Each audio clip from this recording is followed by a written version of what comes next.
So let's start the discussion. Consumer behavior. How exactly do we look at a consumer? How do you define a consumer? Could we have some insight on that, please? Yes. Well, I mean, consumer, we segregate the countries, first of all. And a consumer for us is somebody who's, it's divided into four categories. So we have, in our business at least, so we have the stationers, are part of our consumers. We have the converters. We have also in other businesses, the publication and the government sector as well. So that's basically what we do. That's the definition of the consumer, right? Now, just as it is with all organizations, you have multiple people involved in decision making and how decision is taken towards procurement as well as towards selling. So this is one aspect which I'd like to cover. And Noble, I'd like to have your view on this. How do you look at, so say whether it's a government department or whether it is a converter or it's a trader, how do you determine who is the guy in there who is the decision maker? Is it, the procurement executive? Does it go to finance? Or how do you understand where you're pitching your product? So for us today, we are not just offering stationery and office supplies. We have multiple business verticals where we offer IT services, we offer corporate gifting solutions and stuff. So normally how we work is we identify the kind of companies that we want to work with in the beginning of the year. So normally we shortlist probably 250 to 300 companies that we want to work with. There are certain sectors that we prioritize more than compared to the other ones. We are primarily focused on government sector, hospitals and education sector. We don't work with certain sectors because of the high credit involved in it. We don't work with construction, we don't work with facility managements. So, beginning of every year itself, we have our customers identified and that's how we take things forward. Understood. Now, I'm trying to take it one step below. Okay. Right? We're trying to dig deeper into the consumer. We've talked about, how the market is segmented between converters, traders, users, end users, etc. Now, when we go into either of these entities, the decision maker could be the guy who's placing the order with you. Yeah. How do you get on to that person? How do you ensure that the message that you are, or the product that you're trying to sell and the attributes that you are associating with that specific product, how does it get communicated to that person? See, now in most of the companies, we don't deal with one single person since we're offering different verticals of products. One of the main things is that our team has kind of cracked this formula, and to get in touch with the right people.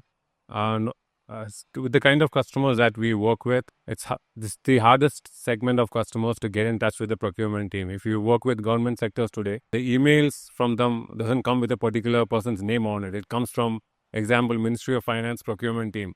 You're not allowed to have a discussion with the team till the RFQ is floated or once it's at a tender discussion stage. Till then, you are not even allowed to meet the person, Our team has kind of cracked that equation. We today work with almost all the government departments. We work with, when it comes to stationery, the normal procurement is handled by the procurement coordinators or someone below the management level. And when it comes to IT and stuff, the decisions are normally made prior to the tender process. When it comes to corporate gifting also, it's a different team. So within the same company, we work with multiple people in procurement. But what makes it easy for us is we are an ICV certified company. So there's a lot of preference in the government sector towards companies which have a high ICV score. Understood. Now, Parvesh, I'd like to have your thoughts on, we've seen sectors, we've seen how companies are approaching it. Now, we have a very diverse panel over here. We've got big traders with us who deal with multiple products and connect manufacturers to the market by being an intermediary and helping manufacturers sell and gain feedback from the market and give timely information to the manufacturers to set their production processes or their products in line with what the demand is.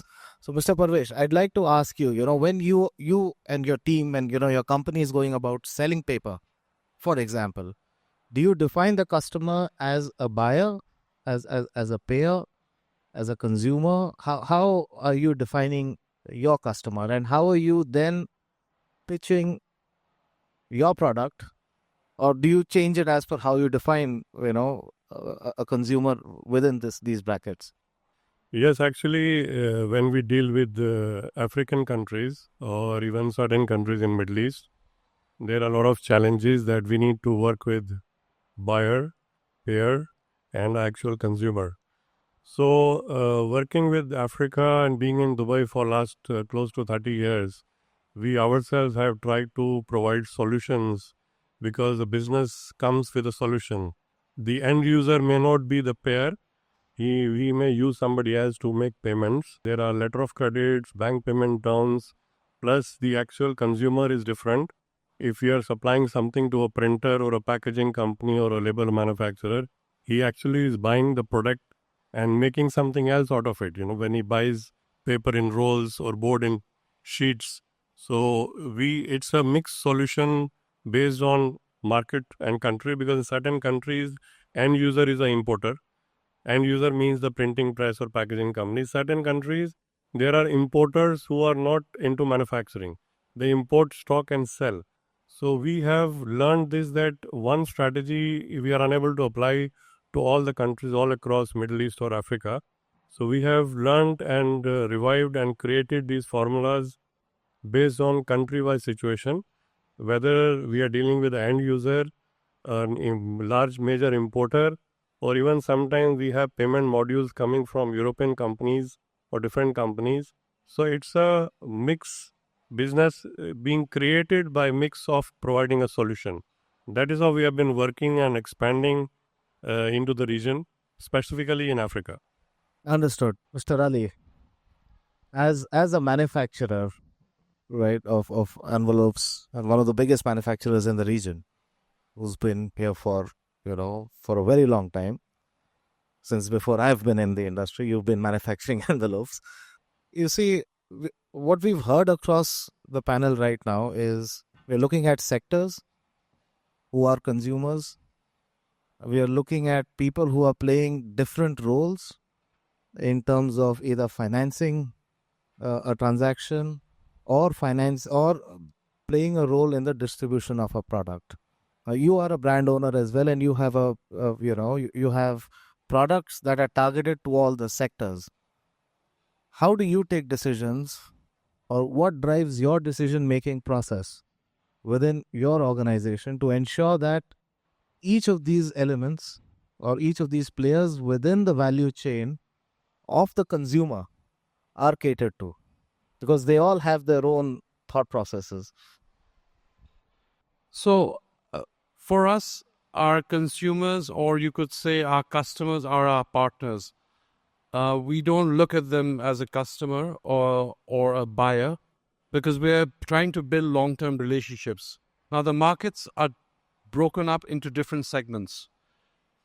Our strength lies in creating the right distribution network within each market segment. So, specifically about our products, we would be looking at large wholesalers, we would be looking at large stationers, we would be looking at people who are in the direct mail business, we would be looking at fulfillment houses, we would be looking also at the e-commerce segment, especially where people are looking for an alternative to plastic and they want a sustainable solution. So paper is sustainable. So we target it by market segment. We do not go customer by customer, and then we see within that segment who are the right people to work with.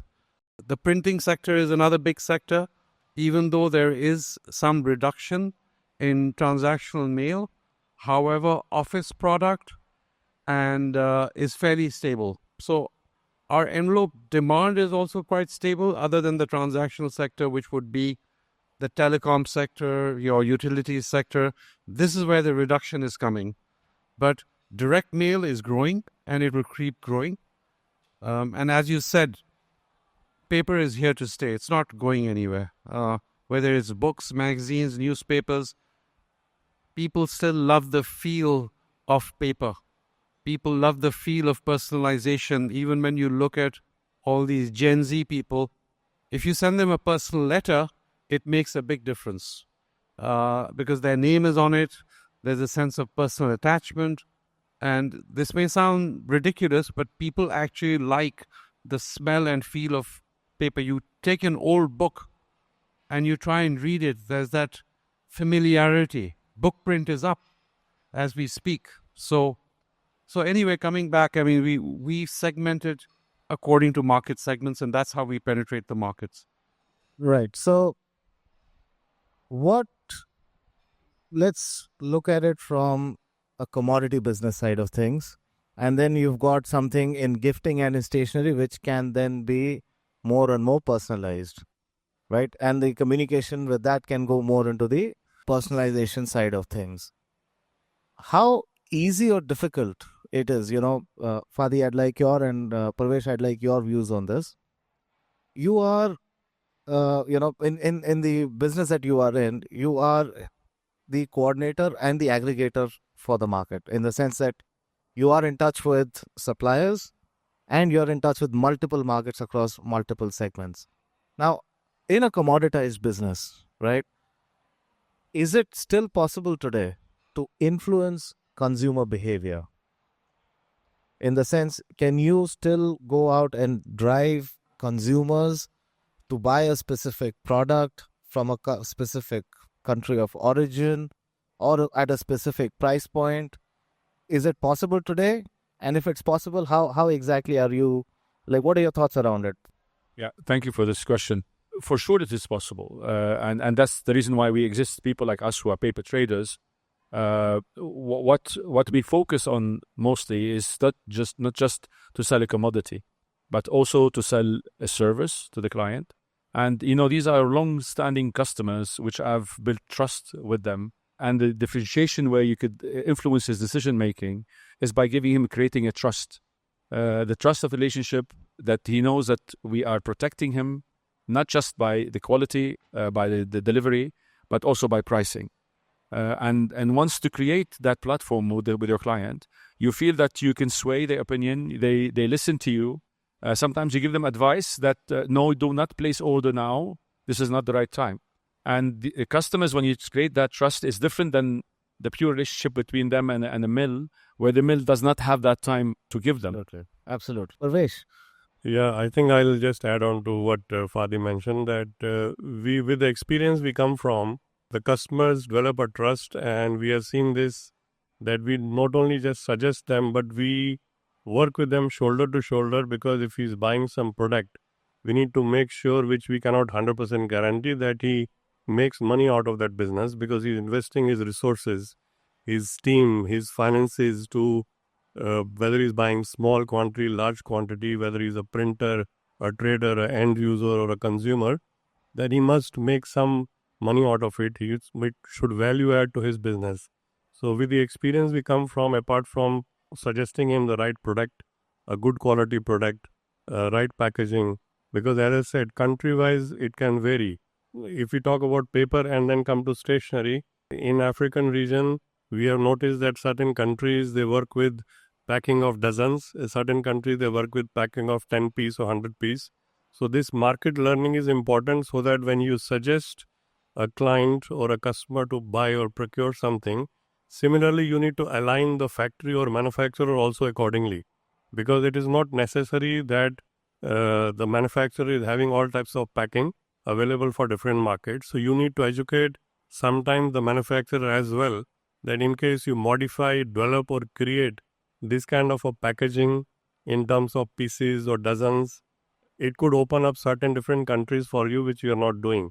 So we are kind of working both ways as a mediator, but we have to add value to both sides, not only to the manufacturer, but also to the buyer or a consumer, ensuring that is a long-term consistent relationship. We must work with them as a partner, so that when they invest their money, we invest our resources, it should give them some positive results. So it works both sides, and it's not a easy task to be a mediator in between, because the both sides needs to trust us, and we are trying to do our best based on our experience. Right. So we have, I think the seating is sort of representative of it. We've got market mediators, and then we've got people who are actually, involved deeper down within the market to go and meet with consumers, right? So, Mr. Ali and Noble, right? what the next question that I have in mind is, we're talking about having to have a consistent message that comes across to build trust. That is across standardized products. Now, to some level, sir, Mr. Ali, you offer customized solutions to your customers, and Noble, you've taken it a step further way, or even going into stationery items and gifting items, which are then further personalized or further in line with what the consumer is looking at. So if you look at, ladies and gentlemen, you've got a diverse set of consumers at the bottom. Then you've got people who try to read that in terms of, trying to pitch to them. And then you've got people who are very close with manufacturers to get the manufacturing units to enable the next in line to go ahead and pass it on to the consumer. So it's a very complex field. When we look at consumers, a consumer is not just one entity. For IPM, as a manufacturer, my consumer would be my traders and my converters. For my converters, their consumers would be somebody who is either a retailer or is approaching them on a hyper, what was the word for it? It's called as hyper mass customization. So it is customized, but then it's done on a mass scale. And that's where Mr. Haider and Mr. Noble come into the picture. So how do you go about understanding and pitching to different people and then communicating their needs to your suppliers? How do you do that? So look, when you're talking about consumer behavior and you're talking about needs, the first thing we do, we don't try and sell products. We try and understand the consumer's needs and requirements, and then we tailor build any product around that. If it's a standard commoditized product, there may be branding involved. We discuss with them about their target markets so that we understand fully what they're looking for. You must understand that paper is a medium of communication. If you go back in time, we wrote letters. We're still writing letters, but it's going by email. But how often do you see when you receive a personalized letter, handwritten?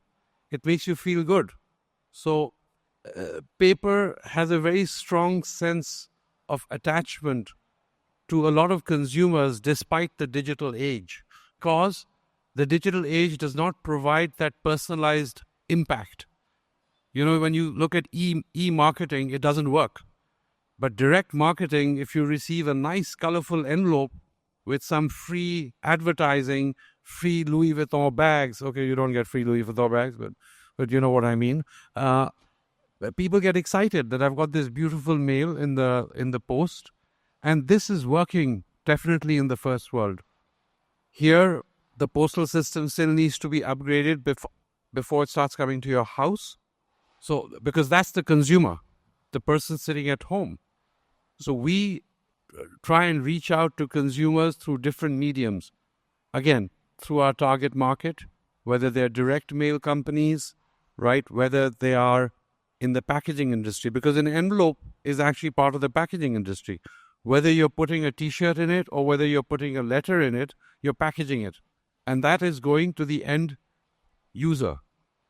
So we are using this, I would say, as a communication tool, and we normally don't just go and sell product. We try and understand our customers' needs and requirements, and we customize and build a product around that based on their needs. And there is sufficient demand for this level of personalization, especially in the envelope industry at the moment. Your thoughts, Noble? I will go back to your first question about how do we get in touch with the right customers. Normally, in the corporate segment, to get in touch with people in procurement is a very difficult process when we were selling stationery, because we're selling a finished product. We don't get to know the person who is sending us the inquiry. We participate in an RFQ and then, we wait for a result.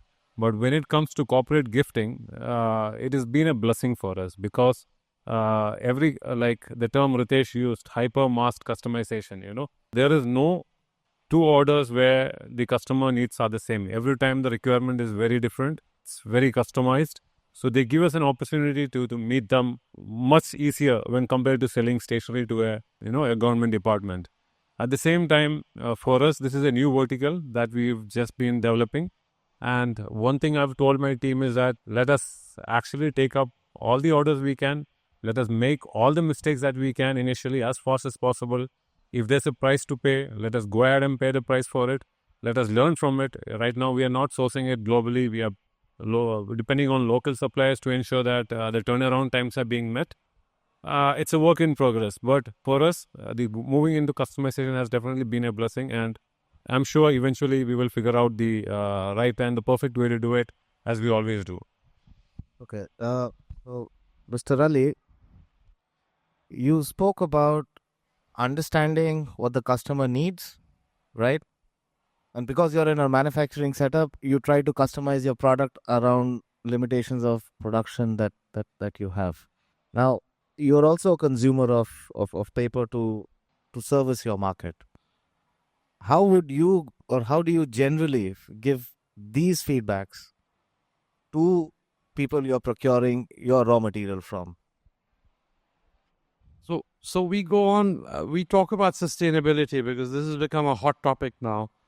And everyone's narrative on sustainability is different. They do it to suit their own needs, their own requirements to justify their product, regardless of whether the product is sustainable or not. I'm not going to get into what is not sustainable. However, paper is sustainable. Because the word sustainable, I mean, what does it even mean? It means renewable resource. What does that mean, right?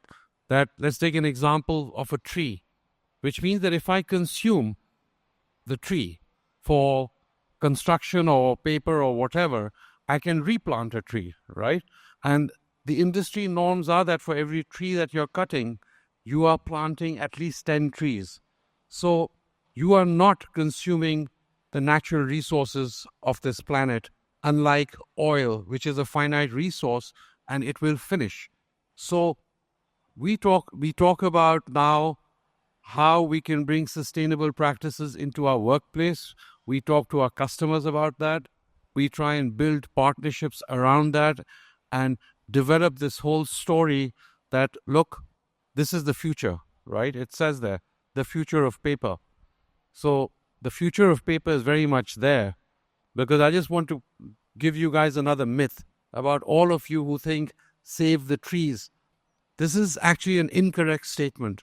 Nothing is happening to the trees. Some parts of the world there is irresponsible farming or forestering going on. However, of all the trees that are cut in the world, 50% goes into construction, 40% goes into energy, 10% goes into paper. So just think about that, right? I mean, so nobody is doing anything against the trees.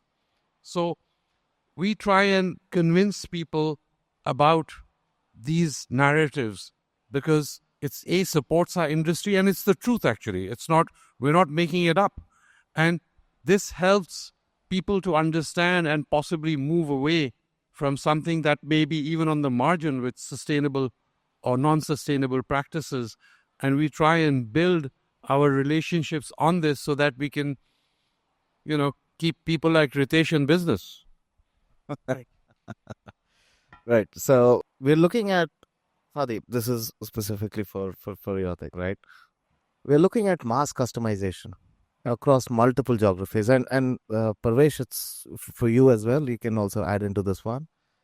We're looking at mass customization across multiple products. You and I, we have discussions about having, a customer-owned label for anybody who comes up. So you understand our constraints, but you understand the needs that the market has as well. You understand that if I have a specific product offering or a specific customer, it'll meet a specific objective. And Parvesh, for you as well, you have had these discussions as well. So how do you go about picking and choosing, which element is the one that you're supposed to look at and target to cover another need which the customer has, but then you believe that if I give him X, it'll solve A and B. Like how are you going about marrying both of these? Well, I mean, it's a process. I think, like Parvesh mentioned, we are in the middle. We are between the consumer, the customer, and the manufacturer, and you need to, in a way, please both. Now, in part of our businesses, when we talk about photocopy paper, for instance, every client in the market, wherever we go, all over the Middle East, they require exclusivity. They want their own, so customization, what you refer to as customization. So they want their own brands. They want to be distinguished because they believe that they can make better profit, better margin, because they are the only ones, having this brand. Unfortunately, when you come to the mill factor, this creates so much complexity in their manufacturing. Imagine if we have 400 customers and each one wants his own brand. This means for the mill, logistically, they have to have the brand ready, they have to have the packaging, and all costs money. So how do you bridge? I think this was a question. How do you bridge both? I think it's more about choosing the right partners and choosing the customers who you think will add value to both the mill, to them, and to us, of course, and eventually finding the happy medium. Now, what we find is that the more you create brand equity, the less these clients need to have their own brand, because the brand will sell itself.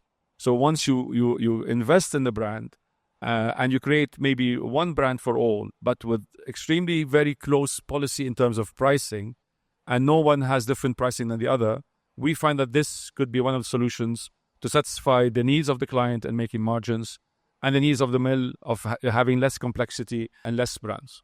Understood.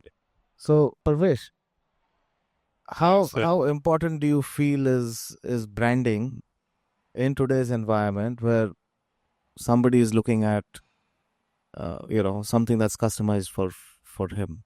I'm just trying to stir things up over here. Yeah, see, like Mr. Fadi mentioned that a lot of people look for their own brands, and photocopy is a very simple SKU. Looks to people that it's very easy to customize, put their name. But if we go by a little bit of a calculation, in a container you load only 1,600 boxes, and that gives you only 8,000 reams. So that means we have to print only 1,600 boxes and 8,000 wrappers, which is practically not possible for a mill to do. So there are minimum SKUs involved. And what we have been doing is we have been working even on an advisory role to the clients, suggesting them where to create their brand, where not to create. Because unless you're doing a huge volume in a product like photocopy paper, a couple of thousand tons, creating your brand may not be feasible or viable, or you may not succeed, because if it's your brand, you need to invest on positioning, marketing, channelizing it through distributor, what benefits you're going to pass on to the market. So probably in the whole spectrum, if you're dealing with, like Noble deals with many products in stationery, we deal with many products in stationery. So if we have say 200 items, 300 items, not necessary that every item you could create in your own brand. You can have a product mix which will give you a profit mix. Obviously, we are all trying to see at the end of the year how much money we are making for us as well as our clients. So brand positioning is important, but it is also important that you create your brands in the product which is worth investing your money. Then the other flip side is that you need to find a very good partner who will manufacture it for you. So again, there, an advisory role comes from people like us, who are there in the market. MAPCO is there, our company Alia Mohammed is there, and we take, good blessings and partnership with the mills like Etihad Paper Mill from Ritesh. We will land up in, dealing with good clients like Capital Envelopes, Mr. Ali, or Noble, who has a good distribution channel. So it's a mix that we create, but brand positioning is very important, but it is not necessary that you create all products in your own brand. It may not be feasible, but you can work on a mix of that. Right. So, again, coming back to the consumer behavior, we've got multiple sectors, multiple decision makers, and they all have a relationship which comes out to the source. There are limited sources in terms of who can do what, but there are multiple, in the sense that there are multiple consumers who need customization that's coming in through this one. So, Noble, coming back to you, because you're the guy who generates the demand for customization and who's selling customization as mode of doing business. How are you able to determine which product is going to be customized where you cannot get customization?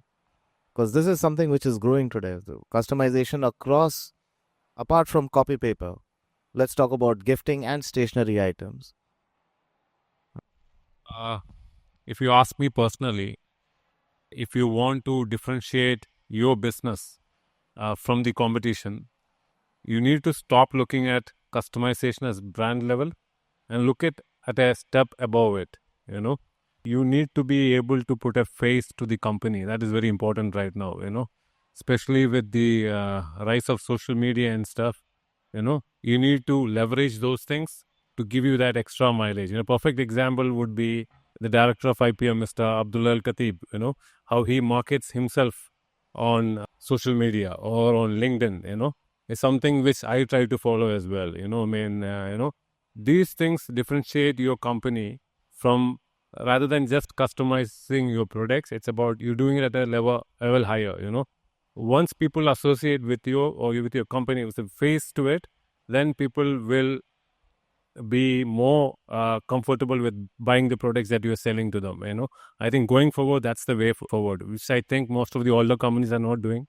The younger companies are mainly going into it. That gives you a lot more mileage. When it comes to any product that you want, we have an exhibition going on over here. It's accessible to anyone. I'm in touch with Ritesh. I can go and get a special price from him. But at the same time, tomorrow, if any of you wants to look up for Ritesh's on social media or drop him a message, everyone is accessible. I think you need to look at things differently. That's about it. Okay.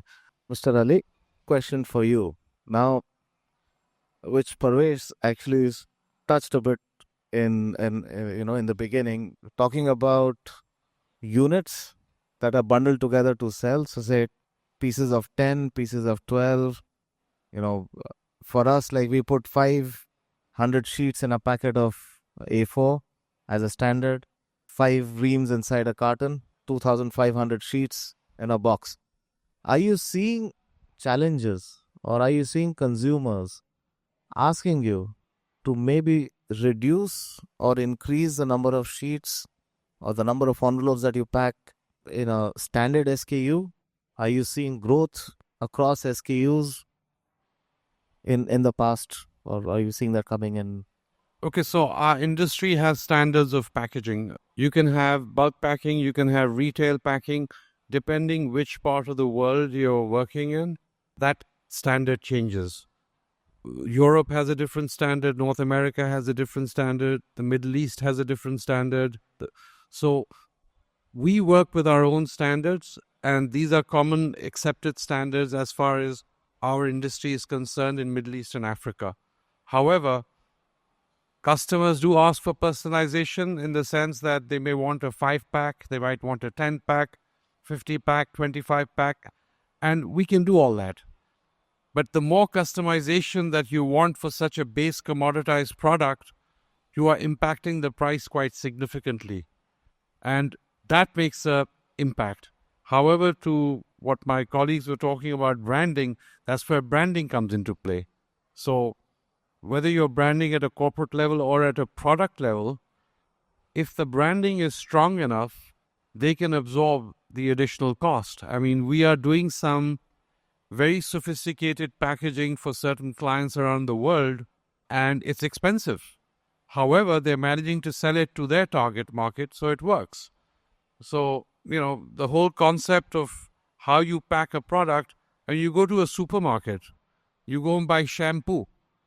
If something is looking good, you go and buy it. Whether the shampoo is any good or not is irrelevant, right? It's what's attracting you to it, is the packaging.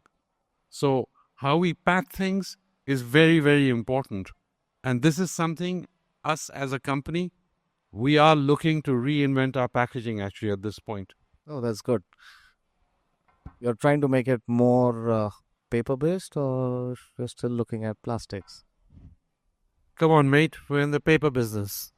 What do you think? All right.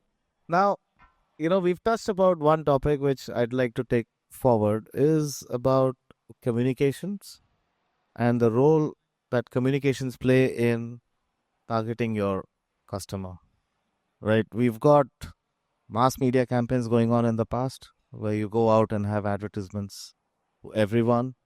Noble suggested some ideas about how he goes about targeting his consumers who are basically, hidden by an RFQ process. And then I think Mr. Haider and Father, you said something about social media and leveraging social media to get to this. What, how is this, is social media really affecting consumer behavior and buying decisions for a hyper commoditized product? Or is it, below the line approach that we are having with consumers that you think is affecting their behavior? Well, on this point, obviously, the type of customers we deal with are not customers that we really approach them through social media. These are customers we've known since years. We more or less, unless we go to new markets, new regions, this is where we need to promote ourselves more. But in terms of helping the clients of our client, we do something what we call a back-selling activities. So things like roadshows, being available on social media platforms, these are important to help our clients, the clients of our clients. Mm-hmm. But effectively, for us, we don't see the need as much. The clients, to a certain extent, the base clients that we have, they come to us more than we go to them. So I could say we're at a point where customers know us. And as I mentioned, the back-selling activities are mostly for the clients of our clients. Clients of the clients. All right. So, Mr. Ali and Parvesh, both of you, looking at us, we can say we are paper guys. We want more printing to be done, and we want everyone to print out everything, proofread it, print it again, scan it, and then send it to their customers, right? Or communicate like that. What role are you seeing? So, how has communications changed in the way you're approaching your customer?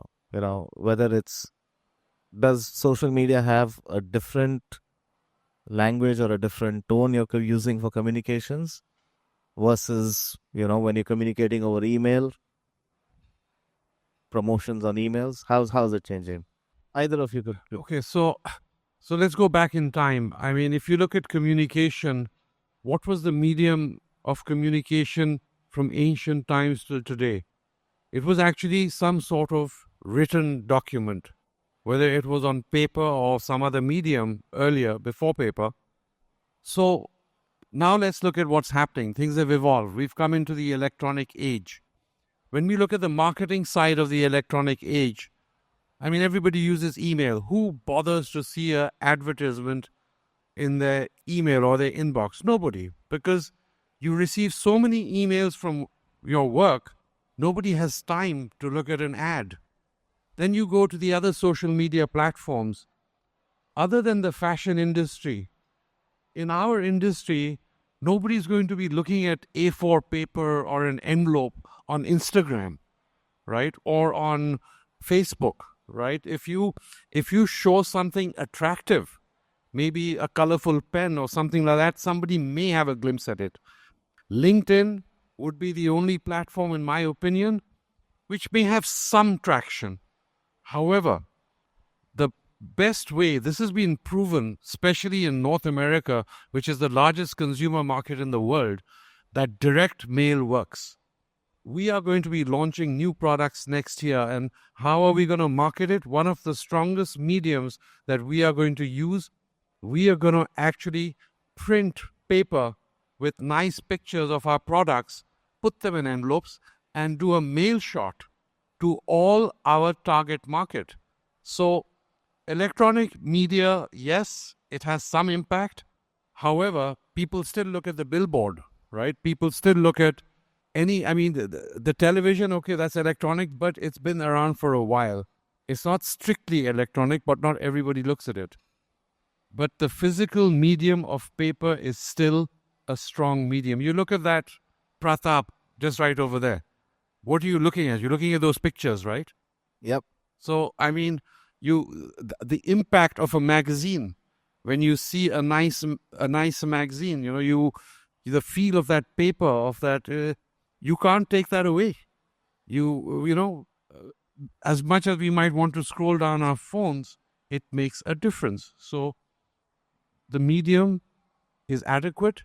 Is it going? Yes, electronic medium will be there, but paper is not going anywhere when it comes to getting the message across to the consumer and the public. Parvesh, now we're seeing two diverse views coming through.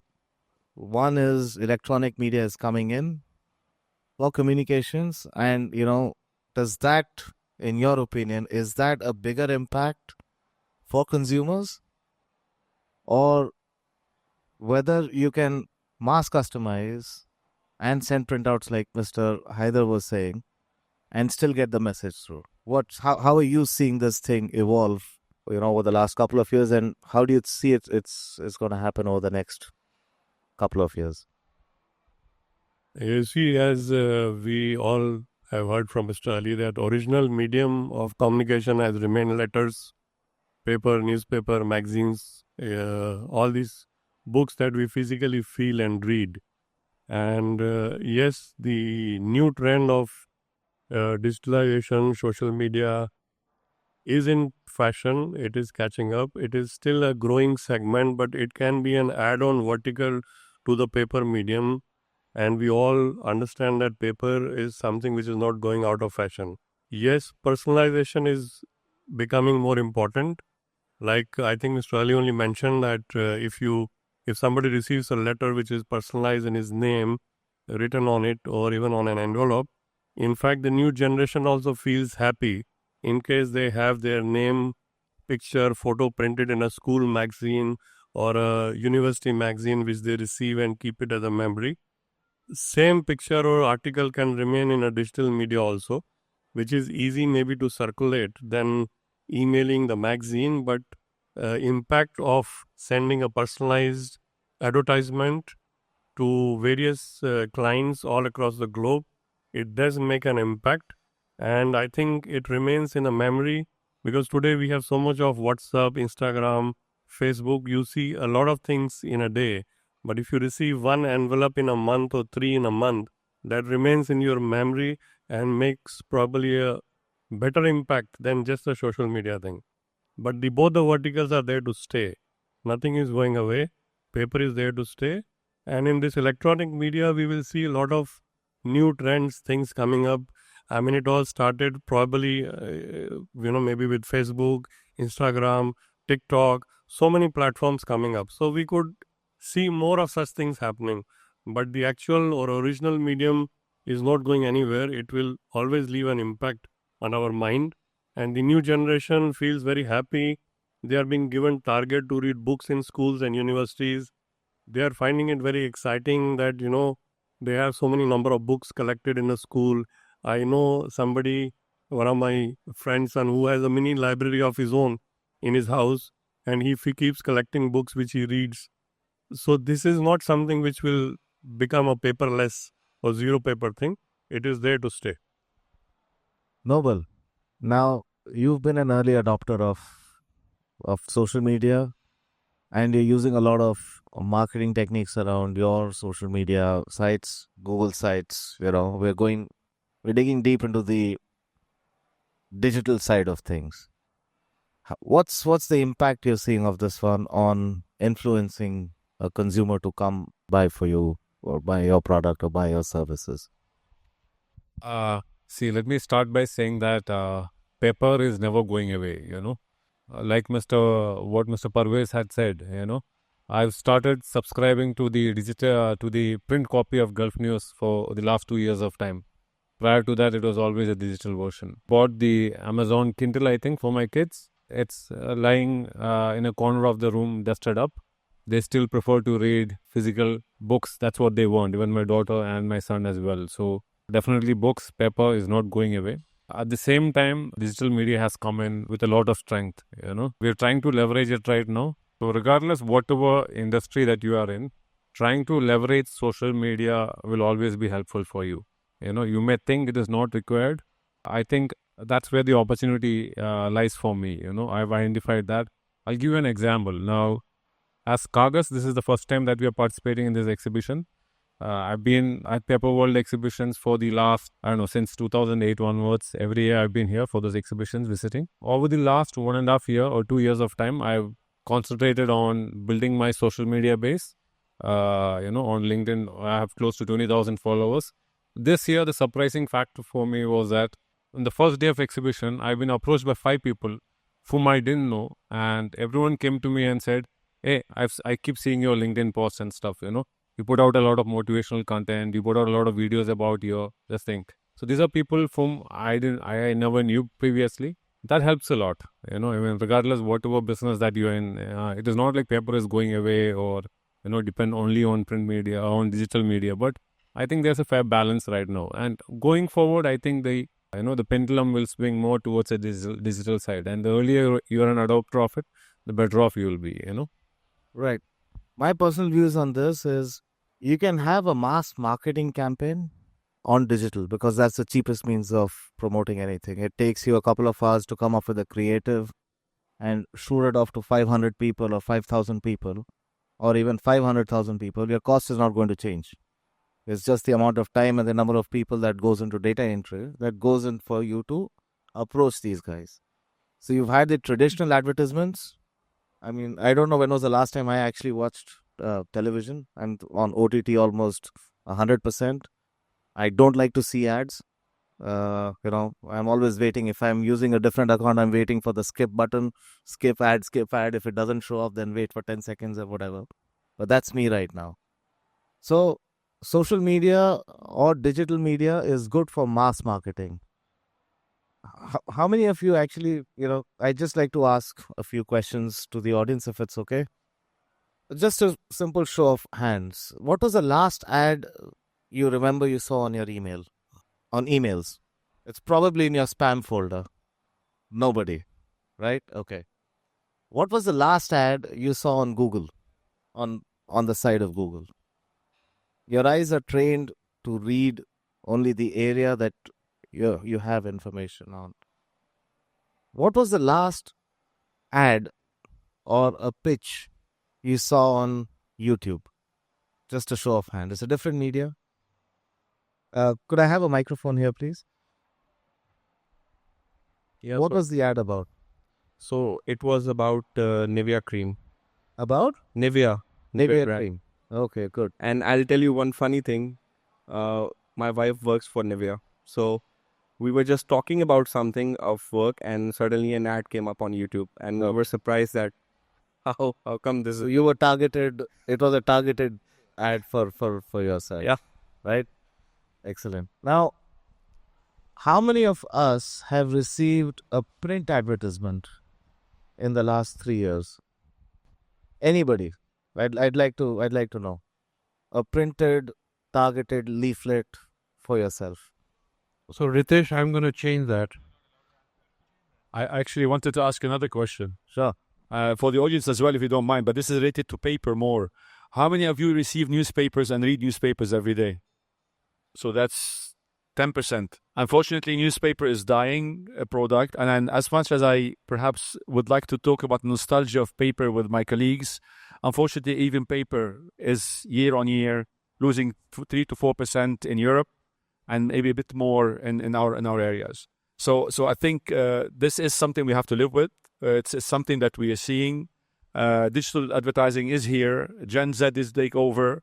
And we still have at least 15, 20 years along the line that for paper. But something we have to be objective about, something we have to be really knowledgeable that this is not here to last. Similar to newsprint, as I said, newspaper has disappeared almost in certain markets. In Europe, is non-existing. So these are, disruptive technologies coming to change our industries.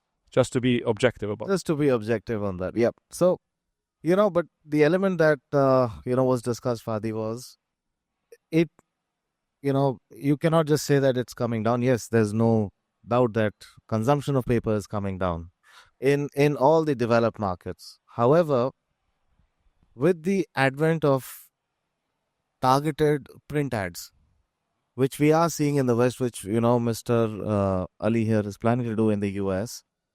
It throws the challenge back on manufacturers to have a product to be made to ensure that the idea that Mr. Haider has to have a limited print run, running targeted ads for 10,000 people to be done at almost maybe marginally more than what the cost of a traditional. So I just want to say something here. Whereas I agree with Fadi about the reduction of paper, but it's not only because of electronic media, it is also because of oversupply of product in the markets. This is also part of the problem. Yes, I don't think it's going to go to zero. Is it declining? For sure. Is it going to continue to decline? But there will be pockets of specialized areas where paper will survive. How long is anyone's guess? But it's not just going to disappear because we are human beings. We need to understand that the concept of touch and feel is very important to us. Whether we touch each other or whether, their psychological profiling has been done that when you physically touch certain things which have a natural content, it actually does good for your mental well-being. You're supposed to take your shoes off and with your bare feet walk on grass. It's good for you, health-wise. So at some point, yes, is it going to totally flip? I don't think so. But we could debate about this till the end of time. Correct. Yes. No, well. But there are two sides to this. Mr. Ali, Christmas is coming, New Year is coming. We hope that all the people in the panel will be getting a printed business card from your end. You always used to. I've seen printed business cards being kept in my dad's office when I was young. And truly, I would want somebody to send me a business card for me to just keep it on my table. There's nothing like it. No, look, on the last point on this note, I have to mention also on the flip side, it has been proven in Singapore that children who have been learning from an iPad and they've changed them into a printed media, their assimilation grew by almost 80%. So it's known also when you look at the screen for a longer time, you can't assimilate or comprehend as much as a printed media.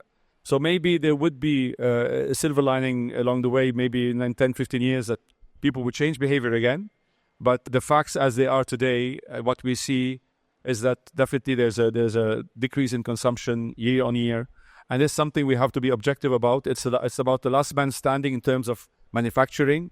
A lot of mills are closing capacities when you talk about office communication papers because they know that this is not sustainable and they cannot continue.